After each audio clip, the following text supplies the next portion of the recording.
Hello, hello. Welcome back to this ClickUp beginner series. I am Carol Lee and I'm an operations manager. And so I actually work with many six-figure CEOs in the service provider and coaching space to be able to utilize ClickUp as a resource to streamline their operations. And so I am super excited today to just continue on this beginner series as to how to use ClickUp super efficiently. And so today's topic is going to be about how to actually create a task inside of ClickUp. So in our previous video, if you haven't watched it, it's understanding the fundamental piece of ClickUp and how it's set up, and that's the hierarchy. And so we have spaces, then we have folders, then we have lists, and then we have those tasks inside of it. And the whole workspace itself is at top, right? It holds it all together. And so today I'm going to be showing you that fundamental piece, that little baby piece of the actual task. So how do we create a task? And so I'm going to show you today right here inside of my demo workspace to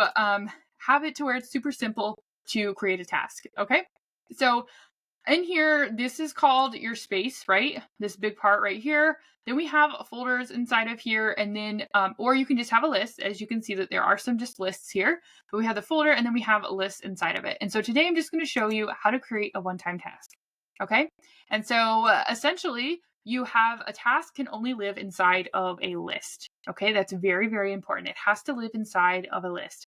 And so essentially right here, maybe you have a task like update passwords, maybe, for example, just a random thing. All right. So you have the name of the task here and we press save. All right, now we can make this stuff more complex over here, but I want to stick to the basics. So this is just a one-time task. And so we have here, it says update password. So we're going to actually click into it. We're going to have it open up all of this information so that things can live in the same space. So for example, what passwords, I should say, what passwords do you need to update, right? Do you have a list of passwords, or are you updating them in like LastPass, for example, or are you updating them in your Google or your Apple or whatever?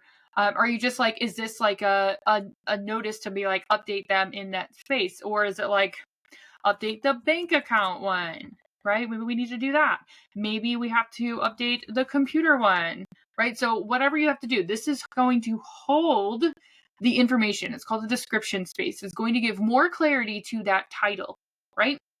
So the title is supposed to give you enough information that you know what the task is referencing. And even if it doesn't, you want to put more information down here. Now, as you can see, you can also make this bullets, right? If you're making a list, or you can make it as a checklist. So essentially when you're done with it, you can check it off just like that, right? You could essentially make this into essentially a header. So it's going to be bigger, right? Whatever you need to do, it has like a full panel here. We can make it a big badge. We can highlight it, right? So let's say, for example, like this one's super important. We want to highlight it in yellow. Right now it sticks out a little bit more, right? However you want to do it, but we can easily just make these smaller as well in just a regular text, right? But I still kept the highlight, right? And let's say even that, we also want to keep it as a checkbox because we're not maybe doing these all at the same time. And so we want to make sure that we got all of them checked off, or maybe you're doing them all at the same time, but we ran into a problem essentially halfway through. We're like, oh, we're going to have to come back to this one later. Okay. So this is actually, you can do it right here in the description. If you're making a list of some sort, or you can put this as action items, and you could actually create this checklist and put the same things here, right? And this creates a checklist that's built right into this. And what's really cool is that you can actually assign a checklist item to a specific person. Now, I'm the only one in this workspace as it's a demo space, but I can assign this to myself. The biggest thing with checklists or these action items space here that's located inside a task is that you cannot assign a due date to it. Okay, that's a really important clarification. If you need to assign a due date to something, then you're going to want to use that as a subtask. Okay, so for example, I'm just going to use update passwords again as my example. Okay, so this is the parent task, right? The big task, and then this is a subtask, right? It's some steps that we have to do to get to completing the parent task, right? This big one. All right, so in this one, we can actually assign a due date to it. So let's say Friday, right? Now we can assign a due date with the assignee. You can prioritize things. You can also do some, any of the fields that are available in here, you can have those show up as well. So let's go ahead and maybe put like the status here, and now it's going to show up right here. This is the status, right? And then you could change the status. This one just has to do incomplete, but if you had it custom statuses, you'd be able to use that. Now you can be like, this one is like high priority, right? However you want to use it. This is completely custom to you, but this is like some of the things that you can use inside of it.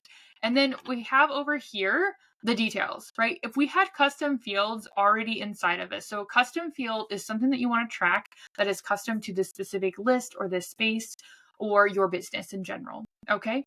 So maybe, for example, it is you have a business that has multiple accounts, for example, buildings or something like that. You can have a custom field that has a drop down, for example, that has the different building names on it. Or maybe you have to assign certain things in a different manner. Maybe they're not in ClickUp, but you need to know who it's assigned to for yourself, who you have to communicate with. You could use a custom field for any of those things. So, but custom fields is going to be a more advanced thing. We're just talking basics, but I wanted to let you know that there's the option here. And then in this space also is attachments. So this is something that you can upload. It could be, you could technically upload a video or audio. You could upload a PDF. You can upload an image, right? A PNG or a JPEG, right? Whatever you went to here. I do want to say one thing. There are limitations to how much you can upload on the attachment side and how many custom fields you can create inside of ClickUp on the free plan, right? So if you are in, there's no way to track those. I will tell you that. So if it tells you, hey, you ran out, the only way to get more is by upgrading. So I always like to tell people that because I was kind of blindsided by it when it happened to me. So I like to tell as many people as possible that it's a thing. Okay. So I kind of went into some of the more granular things up here, but like, Carolee, what are all these things here? Okay. These are all the properties that belong to the parent task. Okay. And so, we have the statuses. Like I said, we only have one status in here. It's to do and done. But you can actually update statuses to be completely custom to that specific list or that space, whatever you need to. And so you're able to then go through those statuses or just mark it complete in general. Okay. You can put dates. If we open this up, we can have a start date and we can have a due date, which is really cool that we can have both. Okay. So make sure, let's say it was due Friday, right? That subtask was anyway. So now I can also put like, I wanted to start today, right? For example. The other cool thing that we can do is that we can also set this as reoccurring. We can add times to this too, if you wanted to, but as we set it to reoccurring, we can look at this. These are your options. We can have it automatically reoccur every single day. We can have this automatically reoccur weekly, monthly, yearly, or a certain amount of days after it's created or whatever. This actually gives you a customable after completion, right? What do we want it to do? And then we know when it's done, when it's complete, whatever. You can have it create a new task. You can have it recur forever. If you don't want it to reoccur forever, you can have it repeat a certain amount of times, or you can have it just end on something. So the possibilities are endless here, because like even daily, do we want to skip the weekends, right? Now this isn't a one-time tasks list, but there are options to be able to make these reoccurring, right? Weekly, we've got monthly, but now see how we have this? We had this not reoccur forever. So it's not actually giving me a whole lot of options here. So we have, do we want it to be on the same day each month? Or do we want it to be on the fourth Friday? Because currently it's on the fourth Friday. Do we want it to be on the first day of the month, the last day of the month? Like there's totally many options here. So then we're able to press save. Okay, so now this little thing is telling me that it's reoccurring and it's reoccurring every month. Okay. You can, if you use time estimates, you can go ahead and input a time. Let's say it's going to take, I think it's going to take me 1 hour. There's a lot of passwords that I have to update. And I'm going to put in some buffer time for the fact that I know something's probably going to, trip me up. So I'm going to say an hour. But let's just say, for example, I actually did this. You can literally just press the play button right here and start tracking it. But let's say, for example, this ended up only taking me 45 minutes, which is fantastic. So now we've got the day, the times that it took. So you can actually like manually update these if you really want accurate timekeeping as far as like the specific times you take instead of just how long it took. You can add in some notes here and you can even add tags. There's no tags created in this workspace, but essentially you're able to identify those in a different way. Does this need to be billed? This is like billed or unbillable. If you're going, this is more for advanced, but you can actually track this in that way. Okay. And then you can press save. So what's going to happen here is now you see that you estimated it for an hour, but it only took you 45 minutes. And in a much more advanced way, you can actually be able to generate reports in certain ClickUp plans to be able to see how much the time estimates versus the tracking times have been as well. So we have tags that we could put on here. These are essentially if you need to label something with more than one thing, like I'm not even going to go into tags. They're kind of advanced, so I'm not even going to go into it. And then do you need to attach something? Do we need a link attached to this? Do we need to, like, these are more advanced, okay? Relationships are more advanced, but we're able to connect like a URL. We're able to add some things that are custom here. We're not getting into, but we can link different things. We can make it to where if something pops up that prevents us from doing one task without another task being completed. Like I said, that's super advanced and we're not going to worry about that. But we are going to talk about this activity space. Okay, so currently it said I created this task 9 minutes ago. Okay, cool. And I changed the task from whatever this first one was, which I don't, like it was created, right? It didn't exist. I was like, wait, it doesn't have a name. To do, right? That's the default one that I have it set to. And I also did that 9 minutes ago. I then assigned it to myself at that same time. I added 2 items to the checklist. Okay. And I assigned myself to bank account in the checklist. Okay. And then I created a subtask that said update passwords. And I did that 6 minutes ago. I set my due date to Friday. Okay, as you can see, right? And I put the start date to today and I set a reoccurring every month on this task. So it's giving me data, right? When was this task last updated? If it's something that has longevity, right?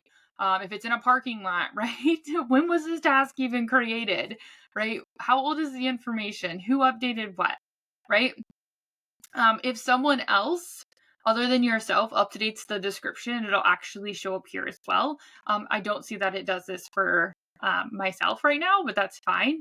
Also, especially if you're working with someone else, you're able to use this comments section. So you can mention people, for example, anyone that's kind of watching the task. So that means if they're watching the task, that means that they're not assigned to it, but maybe they're in charge of monitoring it. So they need to know what the activity is on it without having to go into it and just keep checking, right?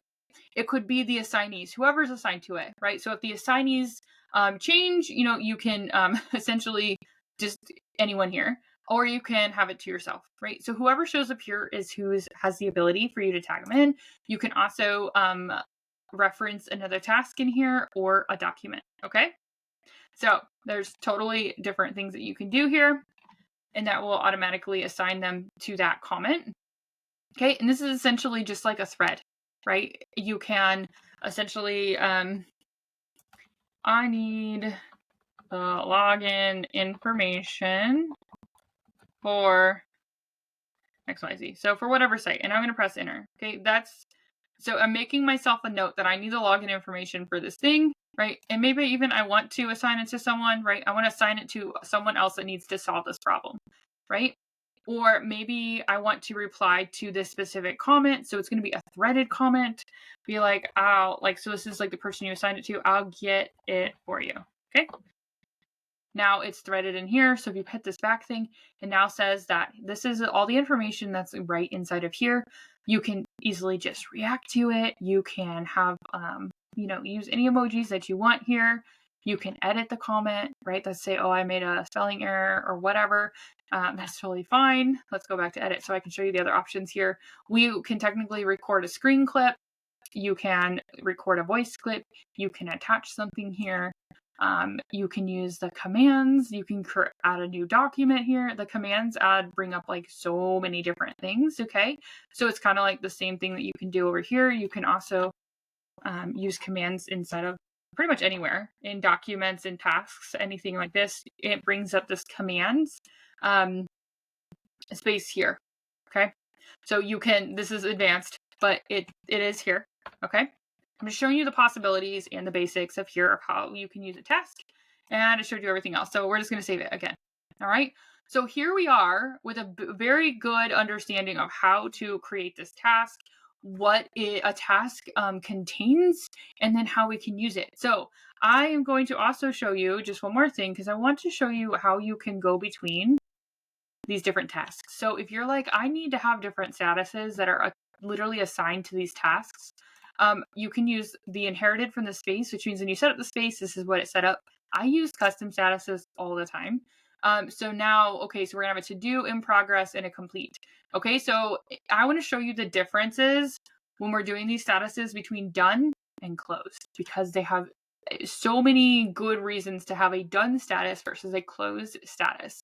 Okay, there's also an option that you can turn on, like a space that's like not active, and it's like an unstarted group. I do not have it currently turned on in this workspace, but there is an option to do that.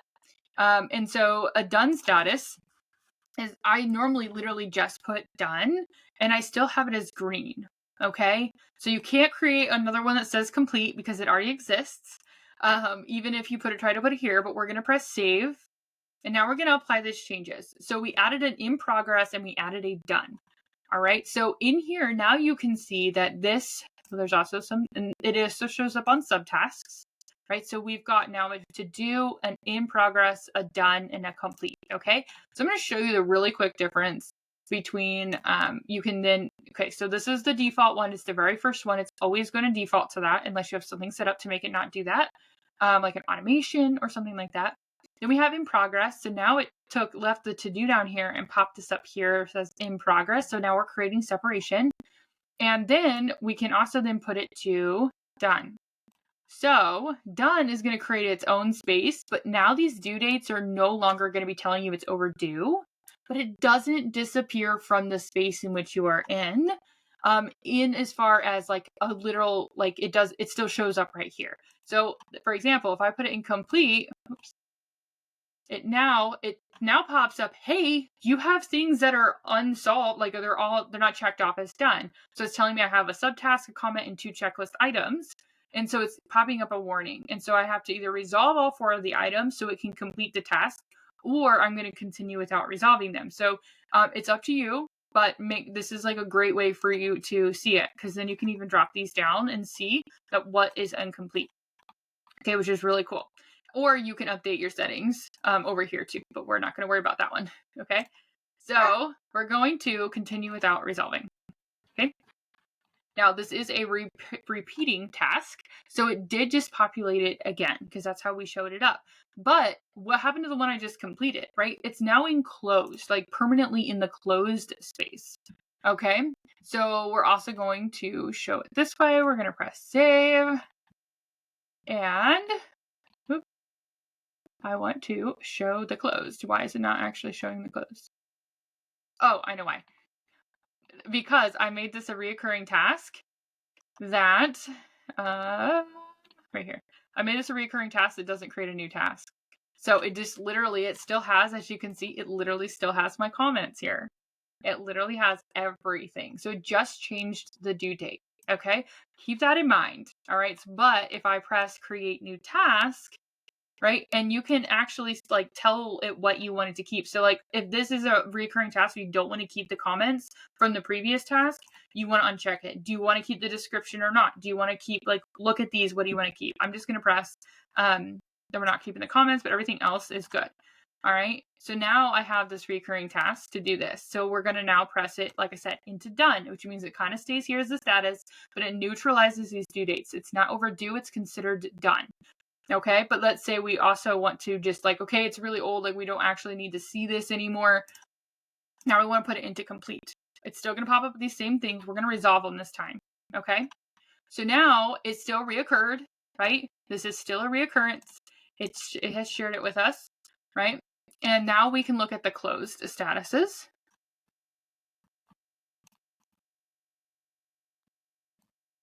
Of course, it's just going to be a pain today. Well, in theory, it should pop up the closed so you can see them. I don't know why it's not doing it right now. So there is currently just a slight glitch in things at this moment. So let's just try. Let me try something else. The demo, we're going to put it in. We're going to put it in complete. Okay, there we go. I'm like, I don't know why this one isn't doing it, but at this moment. But here's the complete. So we have it to where it's showing the complete, but we don't actually want it to show the complete, right? So now we just have it showing those. Okay. So there's different ways to customize this as well. So I hope this was super helpful as far as understanding the properties that a task has. A task lives inside of a list and all of the things that you can do with it. Like I've only touched the surface here. Like we've got different ways to view the tasks. We have different things to track over here beyond just the basics. I mean, inside the task, we have so much capabilities to link things and add things and really get things moving, including custom fields, attachments, comments, other assignees, tracking some time, all of these things. So if you have any questions, I encourage you to go ahead and drop those below because I love to answer questions about ClickUp. But more importantly, I want to be able to support you in creating this ClickUp workspace that's a central hub for your business that really helps you be able to be more efficient and really do what you need to do inside of your workspace to be able to run your business. Okay, plain and simple. We want to make things super simple. And in this series, I'm getting you to understand the basics of what are the things that are in ClickUp in order to be able to use them, right? So essentially, like those tasks that we create, those can be breaking down an entire project, right? There's so many ways to look at this and so many ways to customize it that I could be here for literally years probably with another different case. So if you have any questions, drop them below. But I also encourage you to grab a ClickUp Power Up Intensive because in these intensives, we're able to have a customized session together where we set this workspace up with you, right? I do this with you. And so it's super fast, right? We're able to get down to it because I've worked with in multiple workspaces to make things super, super simple. And so I have a lot of use cases. And so I've experimented, done a ton of tutorials. I've learned myself. I've organized and optimized plenty of workspaces at this point. And so I'm able to do this pretty fast for you at an incredibly affordable rate to be able to have this set up in 1 week. Okay. So if you are ready to skip all of these tutorials, like you're like, I don't want to look at the rest of these. I just want to do it with you, Carolee. I encourage you to head to the description here of this video and grab the ClickUp Power Up Intensive so that way you can just get started and skip the rest of this beginner video and I can just educate you one-on-one and show you exactly how your workspace is set up after we do it together. And so you know exactly how to do it. And then I'm there to answer your questions and give any feedback along the way. So all right, bye for now. I hope you see you in the next video and we're going to keep going. All right.